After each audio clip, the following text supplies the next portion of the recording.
أهلا وسهلا بكم مطبخ لذ الأكلات العراقية والمصرية. اليوم فيديو قصير ما أطول عليكم. طريقة كباب الطاوة. طبعا طريقة الكباب الطاوة منزلتها بالفيديوهات السابقة.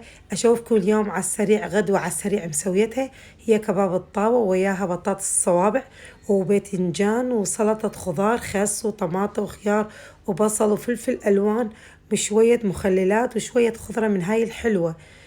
طبعا طريقة الكباب الطاوة هذا قدامكم. هو الطريقة هي العجينة: نص كيلو لحم مفروم، عليه 2 حبيتين بصل وفص ثوم وخضرة ومقدونس وطماطم وبهارات بس، وكركم ينعجن بهذا وشوية طحين وينعجن حسب مقاديره حسب وزن اللحم اللي جايبته.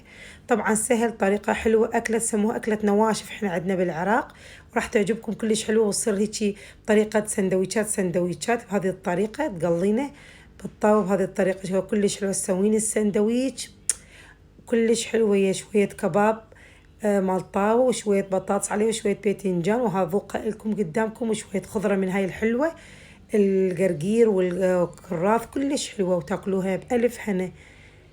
لا تنسونا باللايك والاشتراك مع مطبخ لذ الأكلات العراقية والمصرية. وإن شاء الله جاينا رمضان المبارك عليكم وعلى أمة الإسلام جميعا. حتنزل لكم حلقات جديدة وأكلات جديدة.